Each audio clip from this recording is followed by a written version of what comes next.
speaker today is going to talk about her mountain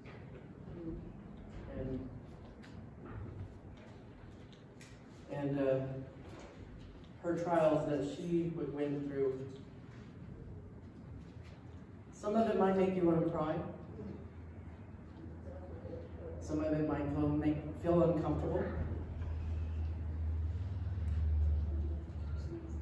It might be hard to hear. But we have to remember that God has already won our battle. And He's always with us no matter what. And He takes us off that mountain. I won't delay you longer because I'm going to cry. Our guest speaker today is Amanda Blackwood. Put your hands together for her.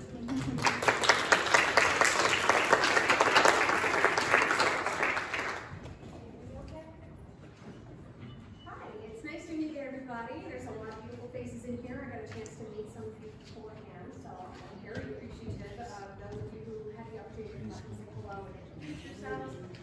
Normally when I introduce myself as a human trafficking expert, people want to talk about certain things with me. They want to talk about, you know, Winterless Vans and little kids and Jeffrey Epstein and the crisis at the border and all that kind of stuff. But when they find out that I am an expert in human trafficking because I'm a survivor, a lot of times I'm met with a whole lot of blank stares.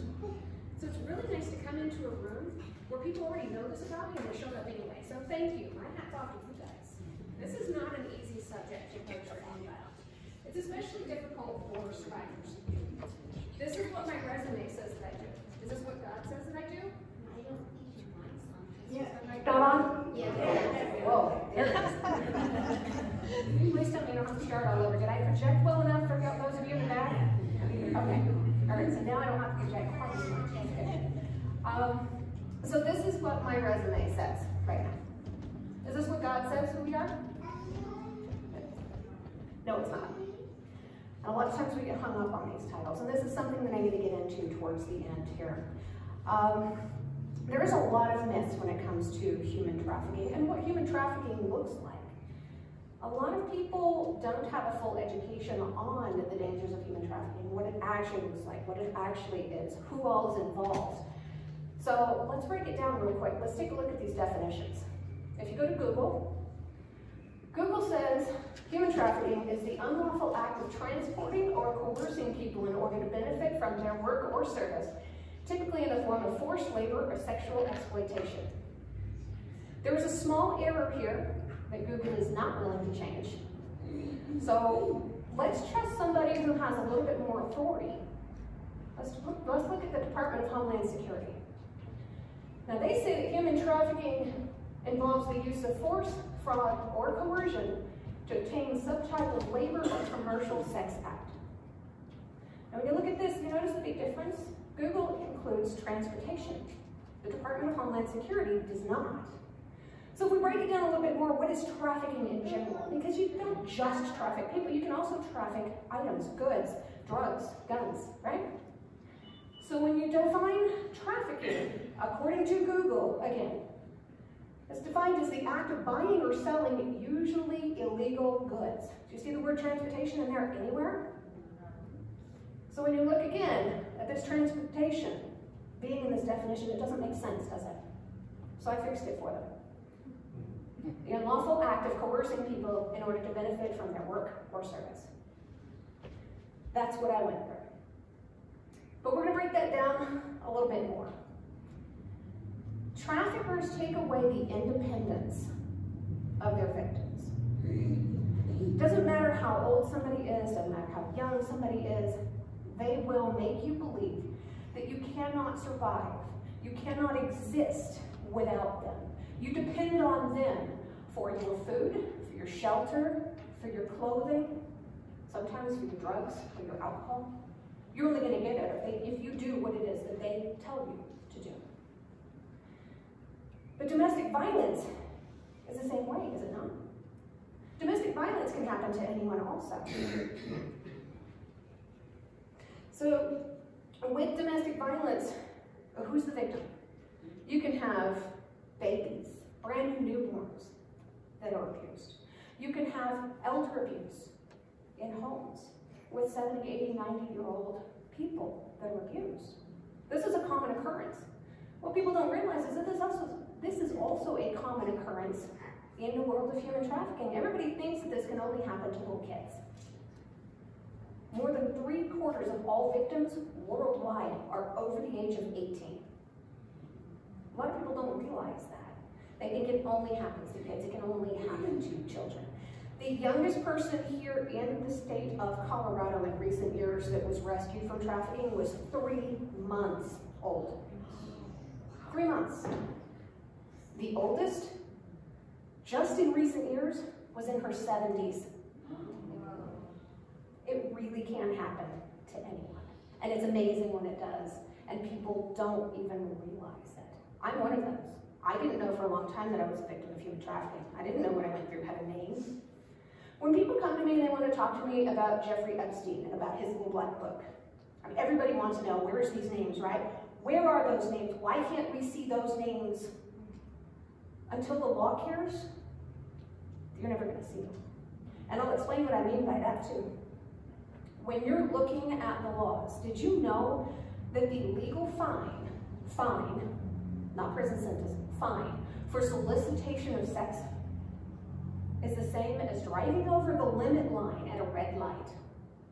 Do you know what the limit line is? It's the little white line that if you drive your bumper past that line, a police officer looking for something to do can give you a fine of $80. That seems a little silly when you're driving over, 2 inches over a limit line. When you're talking about solicitation, about taking advantage of somebody who's being trafficked and abused, $80? Until these laws change, you're never going to see the names. And this is going to be a problem forever. If you saw those names, what do you think the public would do? There would be a lot of vigilante justice, right? A lot of angry people would be out there. They'd be hunting these people down. But what did God say about seeking justice? Romans chapter 12, verse 19. Let me try that one more time. Romans chapter 12, verse 19 says, "Do not take revenge, my dear friends, but leave room for God's wrath. For it is written, it is mine to avenge, I will repay, says the Lord." It is not our place to take these people down. It's not to say that they don't need to come to criminal justice. They do. They need to stand for what they did wrong. But it's not our place to do anything about it. It's God's place, and that's the law's place. Vigilante justice is not going to do anything to help our hearts. It leads to evil. If we take revenge for what they did to somebody else, that makes us no better than they were. And I hear it said a lot. "Oh, Amanda, what doesn't kill you makes you stronger." How many of you heard that? Pretty much everybody, right? We've all heard that one. How many people think this should be attributed to the Bible? Do you think it's in the Bible? Good. I'd like to see no hands out there. It's not. It's not the Bible. It's Friedrich Nietzsche in the 19th century. He was a 19th century German philosopher who came up with this as an aphorism to show the resiliency within a person. He didn't take into account that those people who abused me, those people who abused any of you who are survivors of abuse of any kind, they do not deserve the credit for making you strong enough to survive it. They did not give you that strength. God gave you that strength. This is not true. This is. God makes you stronger. God helps you to stand up in the face of adversity and to fight back. I was terrified to fight back after what happened to me.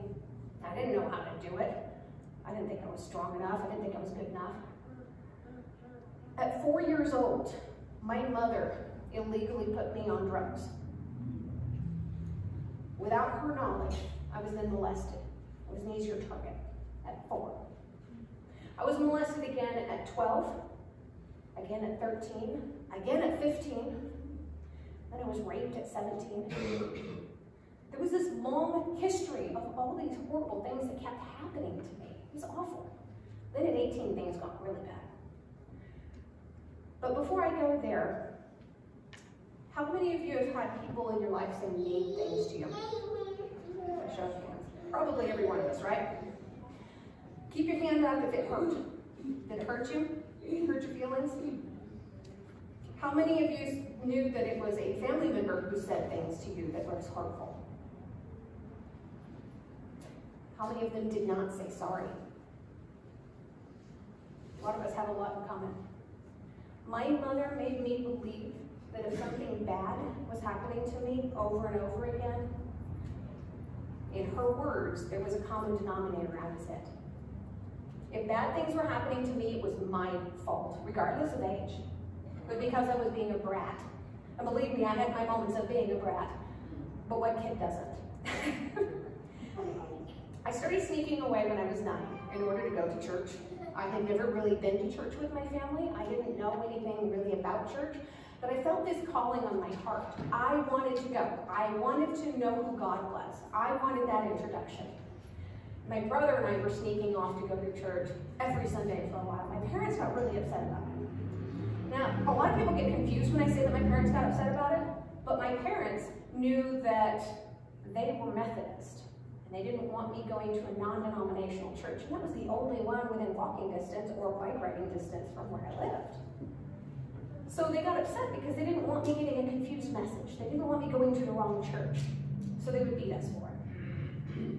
For going to church, for wanting to know who God was. We were some of the best kids in the church. We refused to go to the children's services. So here I was at 9 years old sitting in the front row because I wanted that pastor up here to know that I was being a good kid and I was paying attention. I never was that good at home. I think maybe that's what my mom was more upset about. So at 15, in the middle of all of that stuff going on, I took myself off of the drugs that I had been on since I was 4 years old. I started going through drug withdrawals. I didn't know what drug withdrawals were. I was a 15-year-old kid. I'd never heard of something like this. I'd lived a sheltered life. When I started going through all of this, I broke into an old shack out in the middle of the woods. Nobody had been in this thing since the 1950s. It had been boarded up a long time ago. But it was this beautiful old place. And it had this little tiny glass window, and I had to climb up on a little tree stump to be able to break the glass and be able to shimmy through it. I was much skinnier back then. Pouring myself through that window and then landing in a pile on the floor underneath it, I opened up a whole new world to myself. I was amongst all of these lost and broken and forgotten, dusty, discarded things. Things that nobody had seen or cared about in years. This was the mid-90s. 45 years, nobody cared about this stuff. And here I fell into this shack, and I felt like I belonged there. I was forgotten. I was broken. I was pushed away. I had dust on me. Nobody cared. Nobody wanted anything to do with me. I was a little outcast. But then I started to see it in a different way. There were brass bed frames from the 1920s. They were gorgeous. Crystal doorknobs, complete with the original hardware from the Victorian era, late 1800s. There was an old stone grinding wheel for being able to sharpen down your knives. And I started to look at these things in this room, and I started to understand, I didn't go to church for that long, but according to what that pastor was saying, this is how God sees me. He doesn't see me as the shack that nobody has been near. He doesn't see me as the discarded and broken things inside. He sees me for the beauty that is within. And if he sees that, there's got to be something still within me too. So I saw that somebody over here won the book, The Shack in the Woods. That's what that book is about. It's about that shack in the woods and hiding there every day. Instead of going to school for weeks, and believe me, in months, trying to figure out what I was and who I was and how I was supposed to live my life. I traveled all over the place. After I turned 18, I dropped out of high school. When I dropped out of high school, I moved out of state. I was living in Utah at the time. Went down to Arizona, and I got this boyfriend. Some of the weirdest stories start that way, right? I got this boyfriend. He was a little bit more than twice my age. I was 18, he was 39 years old. And when I first started dating this guy, I didn't know about really who he was. It wasn't until I moved in with this guy at 18 years old that I found out that he was a drug dealer. He also had ties to organized crime. But I still let it slide because I had nowhere else to go. I had no family at the time. I had no real friends. I was a complete stranger in this new state, just doing everything I could to try and build some kind of a life for myself after everything that I had already been through. One night when I was out in the swimming pool swimming with this guy, he punched me in the nose. Just flat out punched me in the nose. He said it was because he was trying to teach me self-defense. I was pretty naive and I believed him. Okay, we'll let that slide. But as I was choking on the water and spitting and sputtering in the deep end of the pool, wondering, how am I going to get out of this mess? I feel like I can't breathe. His hand, still covered in the blood from my nose, is what reached into the water and pulled me back out. And that was the perfect metaphor for my life at that moment and all the way up until that point. The hand that hurt me was the hand that saved me. That was how I was living my life, starting at 4. Can you imagine that? I had such a diminished view of myself. Then he did the unthinkable. This man loaned me out to a buddy of his for a birthday bash in Las Vegas, Nevada. And by loaning me out, I mean it was explained to me later on that it was cheaper than this guy going to Las Vegas and hiring strippers or prostitutes. I was free for him. I was a birthday gift. So he put me on this plane, and they took me to Las Vegas. And at first, I didn't know this is what was going to happen. I was thinking it's a free trip to Las Vegas. I haven't been there in a few years. I could go there and ride the roller coaster in New York, right? It was definitely a roller coaster, but not that one.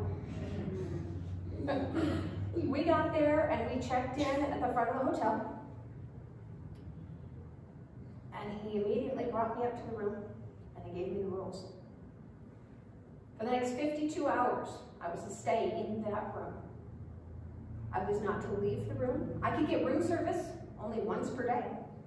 And the hotel had strict instructions to leave the food outside of the door and knock and walk away. He didn't want anybody to see me in that room. He didn't want people asking questions. He didn't want people knowing what was going on. I was stuck in that room for 52 hours, and when he felt like it, he would come up. I won't go into details of what he did when he was there. It was awful. It was awful. As soon as I got back, I couldn't just leave that hotel room and disappear into Las Vegas. I didn't have my driver's license with me. I didn't even have a driver's license. I didn't have a passport. I had no identification, no money. Where was I going to go? I was going to end up homeless on the streets of Las Vegas. Far worse than being all homeless on the streets in Arizona. Las Vegas, it snows sometimes.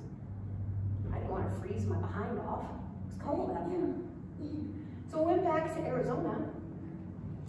And almost as soon as we got back, I packed my stuff and I snuck out. I left in the middle of the night, moved out. Moved in with a friend, kind of floated around for a little while. Essentially, I was homeless. I wasn't paying rent anywhere. I didn't have a fixed address. A year later, I ended up married to a different abusive man that was more than twice my age. And in my attempt to leave this abusive man, at some point, I injured my knee at a horse farm in Arkansas. Here I am living in Arkansas with an injured knee, and my boss finds out that my ex-husband has been abusive to me. And my boss, being the good man that he is, took me in, gave me his guest house on the horse farm, and said, we got to get you out of here. Since you need surgery on your knee anyway, how about we fly you down to Florida to go stay with your grandmother? While you're staying with your grandmother, you can get your knee surgery done. And then I have a different horse farm down there. You can work that horse farm. And we'll get you set up. And it was great. So I sent my stuff ahead of me. It went to my grandmother's house. And then I was on my way down. And I got there at 10 o'clock at night into town. And there was my grandmother on the other end of the phone telling me that she couldn't take me in. I was 19 years old. She put her husband, my step-grandfather Vic, on the phone. And Vic said, no, we're not going to take you. You can find your own way from here. You're an adult. You want to act like an adult? Go be an adult.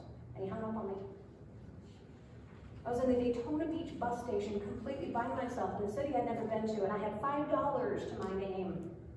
I had no idea what I was going to do. A young couple came and found me and offered me room and board and said, we'll take care of you until you can land back on your feet.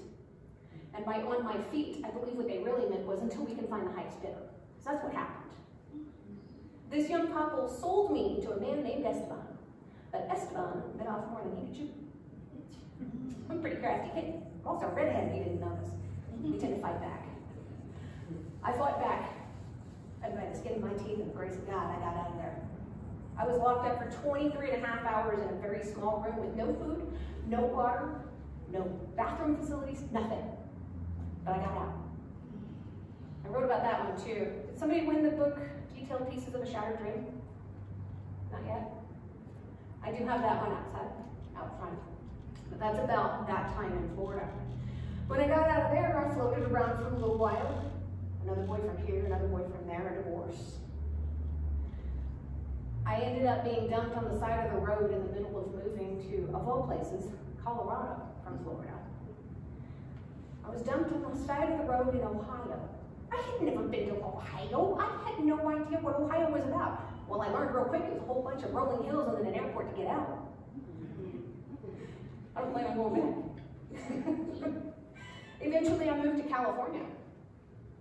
In 2002, I moved to California and I started to try and really build a life for myself. I was tired of floating around. I wanted stability. I wanted a home. I wanted someplace that I could belong. I went out there and my ambition, this is hilarious, my ambition was to be an office employee. Normally when people go to LA, they go out to be a model or an actress, right? I did a little of that too, but my ambition was to be an office employee. I wanted to be somebody with a real job, stable hours, something, anything stable in my life, something. And I found it, and I wasn't happy. And I kept searching for that happiness within myself, and I didn't know that I was supposed to be searching for that happiness within God. He was there, he was calling me, and I just kept on pushing it off and ignoring it. I didn't want to acknowledge that God was calling to me because that would mean that my life was not my own. And I needed something. After all those years of having all of that power torn away from me, I needed something that I could call my own. I was trying to call myself my own. And it stunk. So I moved again, and again, and again, and again, and again, and again, and again. I moved 34 times by the time I was 30 years old. While I was in LA, I had tried internet dating. I know that's a scary word, right? Internet dating. How many have tried internet dating? I met my husband internet dating. But internet dating is kind of the traditional way that people meet people now, right? Well, in the early 2000s, it was kind of becoming that. And I met this man. He was a police officer. But he lived in Scotland, right? So there was no way that we were ever going to have an actual relationship. We just started talking instead. We became really good friends. We were emailing back and forth for years. I watched his daughter grow up in photos. I watched his career as he blossomed from the low man on the totem pole, brand new on the job, to suddenly working in the school systems and having some dignity about him and having some authority. He was amazing. This guy was fantastic, right? After 7 years, I went over to go and visit him. He came over to visit me, and we thought that was all we needed. We were madly in love, and we were going to go spend the rest of our lives together. He asked me to get a fiancé visa, so I did. I was going to move over to Scotland. We were going to get married, and we were going to stay there forever. I was so excited. I'd never been to Scotland. I blended right in. But when I got there, and I moved there, we then left up, as we were pulling up to the airport, actually, I'll never forget this. The snowflakes were the size of the palm of my hand smacked against that window. It was freezing out there. I was convinced that if I ever got on another airplane, I was going to die. I was terrified of flying before that, but especially after that. That was awful. I was so scared.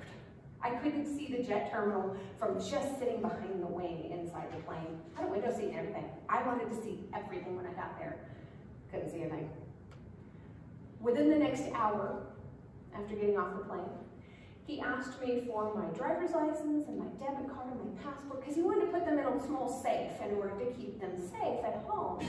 Oh, I'll make sure you get the combination, he said. I never got the combination. He got that stuff and he kept it. I was stuck. I didn't see it that way at first. And for the first week, this man treated me like royalty. Oh my gosh, I could eat whatever I wanted. I could go wherever I wanted. I could visit with whomever I wanted, as long as whomever it was I wanted to visit was his family. I didn't have any friends anyway. I was brand new there. What was I going to do? Within the next few days, he started trying to force me to watch pornography with him. Okay, that was really uncomfortable for me. After everything that I had already been through, I didn't want to watch pornography. This is disgusting. But there's always a qualifier before. But if this is the worst thing that happens to me while I'm here, and this is for the rest of my life, I can put up with it, I thought. I'll let him do his thing. I'll pretend that I can stand it. That is gross. It took him 7 years of talking to me, basically, essentially grooming me to get me over there. It took him 7 days to start trafficking me. The first time he had guests come over to the house, he was already drunk. He told me, "We've got company coming over." I could do that with a better Scottish accent, but you wouldn't understand me. "We've got company coming over." I was there long enough, I know how to do the accent. I had knots in the pit of my stomach, and I could not figure out why. God was nudging me. He was telling me, "You need to get out there. You need to run." And I was ignoring it because I had no idea what was going on. Why were there knots in my stomach? Why was I getting this physical reaction to him saying that we have company coming over? I didn't know all of his friends. These were just friends of his that were coming over to hang out and have a drink. That wasn't it at all. This couple were the highest bidders on who got to be with the new American girl first. It was a man and woman. There's another less known statistic about human trafficking. The perpetrators are not always men.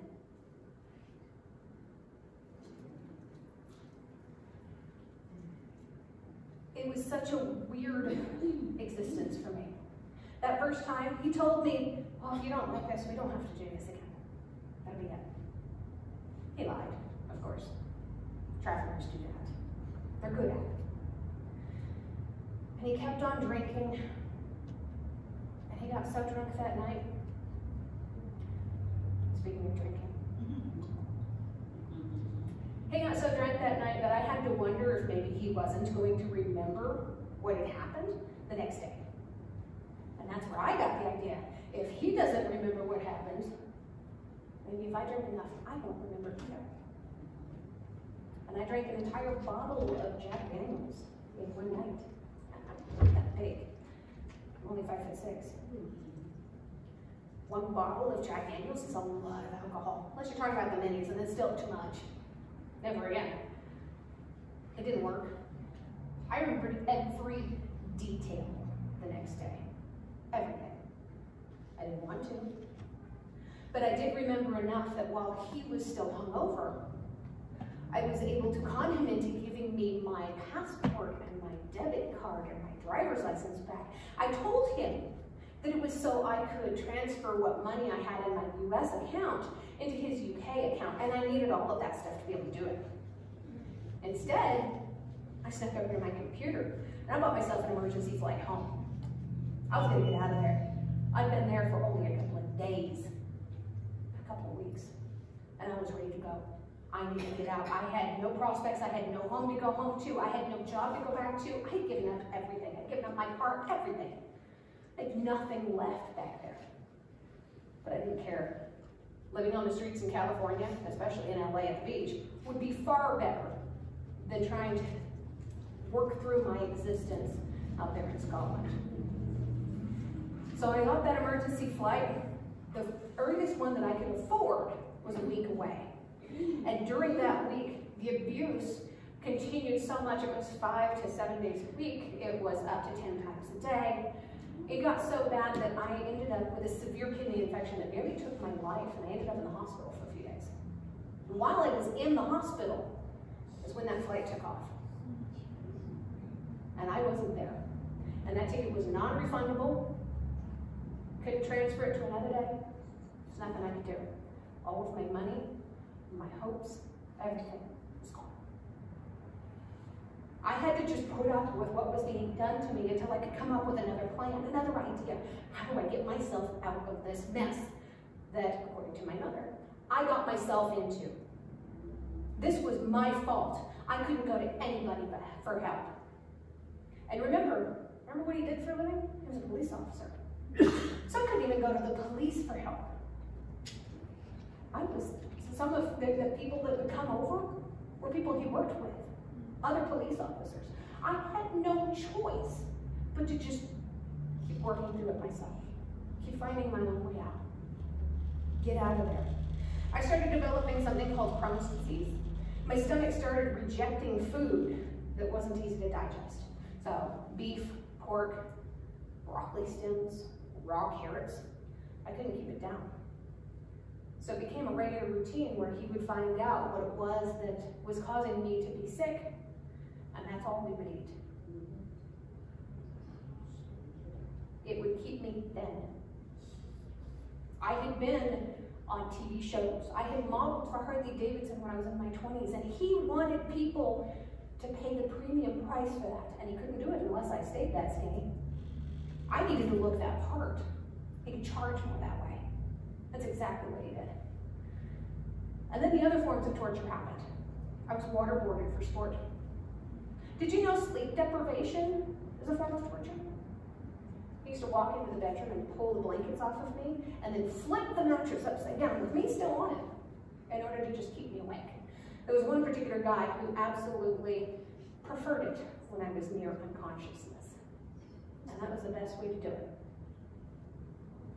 Keeping me awake for 3 days straight. Which I can only imagine that guy must have paid a lot of money, because that was not easy for the traveler to do either. I promise you that.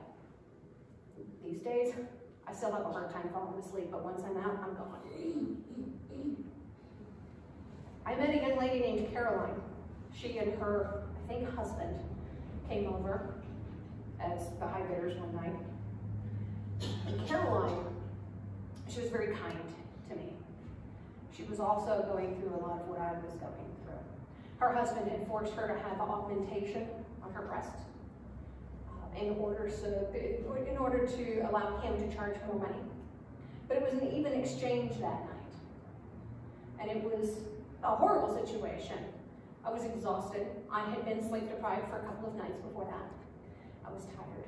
I just wanted to sleep. And I told Caroline, when the men had gone off to go pour drinks, I told her, I'm tired. She says, yeah, I know you are. Just pretend to be asleep. When they come back in, I'll tell them that you were tired and you needed to go to sleep. So we tried it, and it didn't work. They didn't care. They were going to do what they wanted to do no matter what.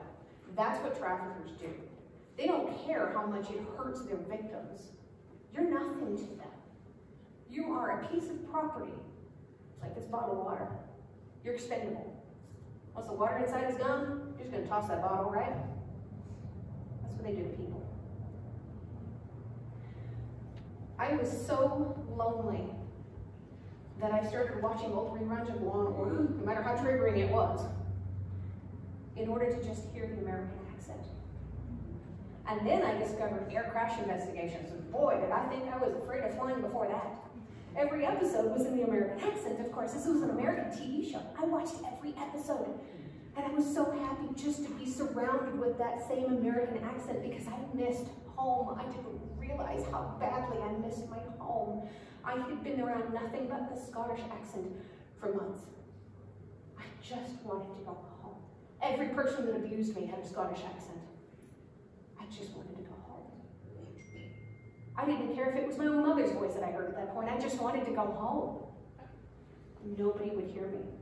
Felt like Dorothy from The Wizard of Oz. There's no place like home. There's no place like home, except my shoe clicks didn't do anything. Nothing. So one day I went to the training yard. I was tired, exhausted. I didn't want to live anymore. I had lost my dignity, my self-respect, my will to live. Before I went there, I went to an old church. It was about 300 years old. This is just a standard piece of property in Scotland. Everything over there has amazing history. I love the history. And I would sit next to this grave from the 1700s and lean up against this headstone, not the side of it. And I would talk to whoever this was. And that headstone was so old that the name had been worn off by the weather.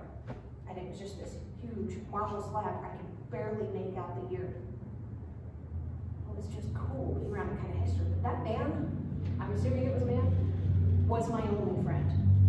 He was the only person I could talk to. And he's 6 feet under me. But I talked to him a lot that day. I told him how I just wanted to go home. And if I couldn't go home, I wasn't going back to where I was. Then I walked to the train station. Back then I was a smoker. And I brought a single cigarette with me. You know, when a smoker is on death row, that's what they do. They want their one last cigarette. I couldn't have the meal I wanted. Nothing was digesting. But I could have that one last cigarette. And I brought a little book of matches. I had 3 matches in it. That's all that was left. And I stood there at the train station, and I lit my cigarette, and I started smoking it.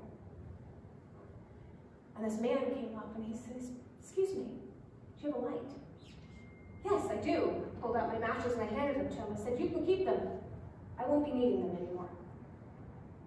And I looked down, and beside this man was a small child, probably about 4 years old. And this little boy, when he looked up at me, he did not look at me with the eyes of a child. You ever seen a kid like that where he looks at you and it's like he's looking right through you? He can see your soul. That's not that kid looking at you. That's the eyes of God using that child to look at you. And that kid looked at me, and just the way that God communicated with me through that kid saved my life. I didn't do it that day. I didn't want to traumatize that child. But I also didn't want to disappoint God. So I walked back to the place that had been my prison for all those months. And I thanked God for it. Not for walking back through the door and being back in the place where I had been tortured, but for walking back through the door knowing that if God saved me that day, that he had a purpose for me, and he wasn't going to let me die out there in Scotland. He wasn't going to forsake me and just leave me abandoned. God had never left me. God was always there. Even in my darkest hours, God was constantly there with me. He knew what was happening. And he was going to get me out of there. I didn't know how, but I had to trust. I had faith. And that's when I remembered Proverbs chapter 3, verses 5 and 6. Trust in the Lord with all your heart and lean not on your own understanding. In all your ways, submit to him, and he will make your path straight. He was going to get me out of there. And he was going to tell me how. I had to con my way out of that place. I had to put together a plan. So I approached this man one day, this man in Scotland, and I told him, I said, before that I hadn't said much of anything for a long time. I just kind of went along with the program. And eventually, I said nothing. A date that we were supposed to get married came and went, and I said not a word. The end of my visa was approaching, I said not a word. The abuse continued, the revolving door. I said not a word. And then one day the day came and I said just one word. And that word was, wow. Any kind of mark of astonishment for me was going to draw this guy's attention, right? Because I had not been amazed by anything in so long. What are you talking about? What you want about it? He said. I can't believe I've been here for almost 5 months already. It felt like 5 years. I was screaming in my head. But My visa is only good for 6 months, I explained. So we're going to have to think of something that we're going to be doing. If we get married, I can stay forever. I was really hoping he didn't take that route. I was praying, please God, please don't let him take this route. Or, just hear me out. You can send me back to California for 6 months. And at the end of 6 months, then I can come back, and if I leave before too long, I can come back in time for Christmas. Wouldn't that be great? It'd be our first Christmas together. And that man looked me dead in the eyes and said, aye, it would. But if I send you back next week, you could be back in time for your birthday. Wouldn't that be great? God was working on that one.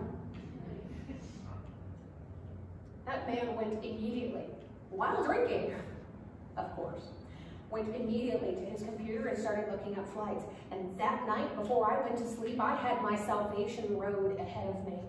He purchased a round-trip flight that would have landed me back in Scotland 6 months to the day from when I left. I still have that ticket. They printed them both at the same time. I kept it. I put it in the shadow box, filled with all the things I did and didn't do the year I got back from Scotland that kept me alive. All the stuff that kept me going. I needed that to remind me of where I had been and that I was overcoming things. I left out of there on June 19th of 2011 and flew back to LA. For those of you who are not good at math, that was 11 years ago this past year. I was 31 years old when this man trafficked me to Scotland. 31. It really can't happen at any age. So this is my 11-year anniversary of freedom. And I did not want to face life for a little while after I got back. It was awful. I was broken. The one friend that I had, one person that I felt like I could talk to about it, she didn't understand how something like that could happen without my consent. So she started telling people that I'd been a high-priced call girl. And then it was all my choice. It was all my idea. I just wanted to make money. I came back broke. If I'd been a high-priced call girl, I promise you I wouldn't have been wearing Goodwill jeans and leftover sneakers. I wouldn't have needed to go to Goodwill to be able to have at least one outfit to wear once I landed back in LA. I was broke. I lost 78 pounds in 5 months in Scotland. I lost my dignity, I lost my self-respect, I lost my will to live. I thought I lost everything. But I lost so much more while I was there, and I didn't even notice it slipping away from me. It was being taken away little by little by little, until I was nothing but a shell of the person that I had been. But who was that person before? Who was already broken? But you can always be broken just a little bit more when these people get a hold of you. I did not realize that I had been a victim of trafficking. I thought human trafficking only happened to kids. I thought human trafficking was when total strangers go and kidnap little kids and put them in windowless vans. I didn't know that more than 80% of all victims are trafficked by people they know and trust and love. Usually parents, grandparents, aunts, uncles, nieces, nephews, brothers and sisters. People they know and trust and love. In my case, a man I was engaged to marry. I didn't know any of this. I went to a Christian event in February of 2018. Was it 2018? Yeah. Sorry, my sister's in the back. But it was February 2018, right after that we ended up going to Las Vegas. I had to check with her. But while I was there, this whole conference was about human trafficking and what it looked like and who the victims were and all that stuff. And I wanted to know, because I wanted to get involved. I wanted to help fight. I was sitting in the front row, man, the whole time. And I was so excited to be there. And as they kept on talking, things started clicking in my head. And the gears started turning. And when they opened up the floor, my question was going to be, how long does it take for a victim of trafficking to have a normal life? But instead, when they handed me that microphone, you know what the first thing out of my mouth was? I'm a survivor. It's the first time I'd ever said that in my life. I'm a survivor. I'm a survivor of human trafficking. How is this possible? None of this stuff happened to me until after I was an adult. According to my mother, all the bad stuff that happened to me anyway was already my fault, but especially after I was an adult, right? No. The abuse that happens to a person, regardless of their age, is never the victim's fault. Ever. I don't care how old you are. I don't care what you've done in your past. It is never the fault of the victim. You remember how I said that I was convinced that landing in the snow out there in Scotland, if I ever got on another airplane, it was going to kill me? And then I watched all those Air Crash Investigation episodes. For a little while after I got back, I really wanted to take myself out of my comfort zone, so I became a flight attendant. 2 years, 3 months, 28 days, not that I was counting. It was a good adventure. It was fun. But I wandered around for a long time trying to figure out where I was supposed to go and what was I supposed to do with my life. My story wasn't over, and I knew that. God knew that. Parting the Red Sea was God's miracle for Moses. Getting me over the Atlantic Ocean was my Red Sea. And then I wandered around trying to figure out, what do I do with myself? Where do I go from here? How do I survive? How do I move past this horrible thing that happened to me? And he told me, write your book. And I wasn't ready. So I wrote this other book first. And again he said, write your book. And again I said, well, I'm going to write this one instead. This other little one. I'm not ready to write something big, and I'm not ready to face that. Again he said, write your book. And again I ignored him and said, I can't do that. I'm not strong enough, I'm not good enough, I'm not brave enough, I'm not wise enough, I don't have the words, I can't process this, I can't understand it. How am I supposed to write it? I was angry. One last time, God said, write the book. And in December of 2020, I started and finished writing my full autobiography. Real quick, I just want to take a look at some of the important statistics of human trafficking. A lot of things that people have no idea exist. Trafficking is not illegal in every country. There are some countries out there, this is perfectly legal to do to somebody. It's not legal here, thank goodness. It's not legal in Scotland. That didn't stop him. There's some countries, they have no laws about it. There's over 20 million victims of human trafficking today. 1.5 million just here in the USA. It's astonishing. The average age of children being trafficked for girls is between the ages of 12 and 14. For boys, it's between the ages of 10 and 12. And only 25% of all victims are under the age of 18. I mentioned that earlier. Less than 2% of all victims survive. Not one. The average victim only lives an average of 7 years. So can you imagine being 14 years old, being trafficked, and having to understand that your life is 2/3 of the way over. You're going to die in 7 years or less. Usually beaten to death, malnourishment, drug overdose, alcohol poisoning, all that stuff. Suicide is really high among victims of trafficking. And about 80% of all pornography is made with victims of human trafficking. I bet that's kind of astonishing for a lot of people. I didn't know that. I didn't know that until this man put up photos and videos that he took of my abuse all over pornography websites and made me famous on social media. So when I asked God, how do I fight back against this? What do I do? How do I rise above this? That's when he started telling me, write a book. And it took all of that for me to find my strength within God to be able to write that book. Rarely is someone trafficked by a stranger. I did mention that one just a minute ago. I mean, these numbers are stupid. Forms of trafficking do include other forms also, not just sex trafficking, although that is what we mostly talk about here in the U.S. So there's labor trafficking, debt bondage, sex trafficking, of course, forced marriage, very popular in some other countries. Organ trafficking, if you've never heard of that, you can actually take somebody and harvest their organs. Street begging, and child soldiers. We hear a lot about child soldiers over in some parts of the African continent, but street begging.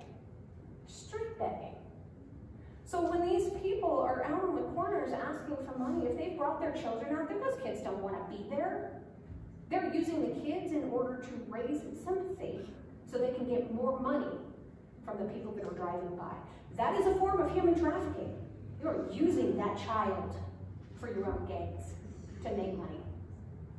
And Denver consistently ranks in the top 10 in the nation for human trafficking. And children are often groomed and then trafficked online through social media. That can include Facebook. Very common is TikTok, Snapchat, and video games. Those video games where the kids can talk to each other. Human trafficking makes an awful lot of money. It is the third best paying industry on the planet, bested only by drugs and illegal firearms. So after I wrote my book in 2020, in April of 2021, oh, I forgot to put that one in there. My story was not over. If you declare with your mouth Jesus is Lord and believe in your heart that God raised him from the dead, you will be saved. God saved me more than one way. In April of 2021, I was baptized. This is my friend Crystal. My sister Colette actually took this photo. It was a very small private ceremony in a very small private church. It was great. In June of 2021, my autobiography was published, Test of Justice. Immediately following that, God gave me the greatest blessing in a human that I've ever known. He introduced me to my husband, and he really does make me laugh like this every day. He's actually right back here in the back of the church. He's pretty amazing. I love him. My husband is patient, kind, thoughtful, gentle, forgiving, honest, deep. God knew that I needed all of that in my life from anybody that was ever going to be with me. After everything that I've been through, I needed to have this man. My life wouldn't be the same without him.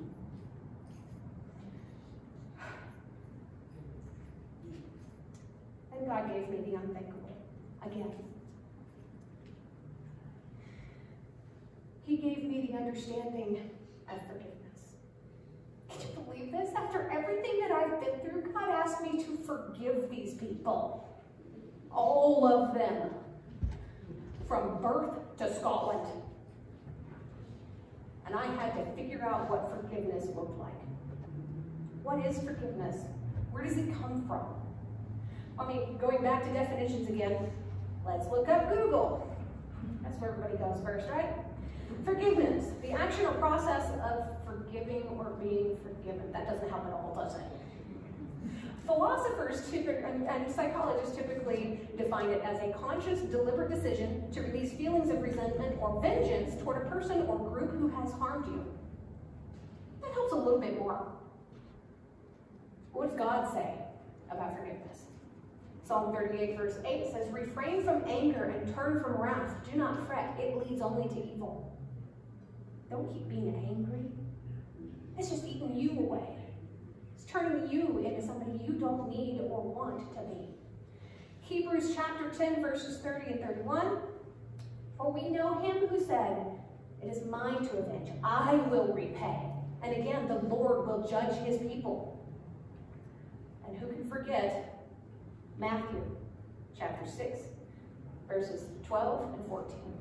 And forgive us our trespasses as we forgive them that trespass against us. For if you forgive others their trespasses, your heavenly Father will also forgive you. Okay. We all know this one. Forgive our trespasses as we forgive them who trespass against us.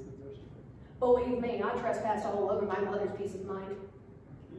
Remember what I was saying in the beginning, that it was rain and hail, and my life was a mess. I was the hurricane, the little red-headed hurricane. It drove my mother crazy. But I also didn't make life easy for anybody else along the way. I was hurting people because I was so hurt to be able to prevent them from hurting me in return. I would hurt them first. And I needed to move past all of that and to forgive myself the way God wanted me to forgive myself before I could forgive anybody else. You ripen it as one of the most dangerous fruits that you can eat. Do not, even though these look beautiful, eat. So we hear often that one person can't change the world, one vote isn't going to change the world, right? Well, even if you believe that, at least please believe that you can change the whole world for one person. I'm reminded of the story of the beachcomber. He went out after a storm and he saw all these starfish washed up against the ocean floor, right? All on the beach. But as they were washed up on the beach, he kept on picking them up one at a time. And he would throw them back into the ocean. And the other guy sitting there at the beach, he laughed at him. And he said, "You're not going to save them all, are you? You're going to save them all, right?" He said, "Maybe not. But I just saved that one. And I just saved that one. And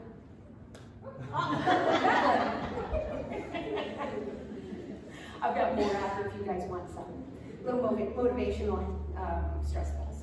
They're awesome. All my life, I felt like I was drowning. Always. But it turns out that the ocean is the only place that starfish can live.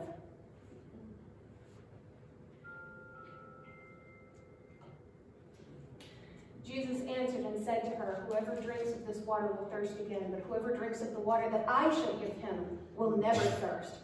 But the water that I shall give him will become in him a fountain of water springing up into everlasting life." Amen. And that was my life. Thank you.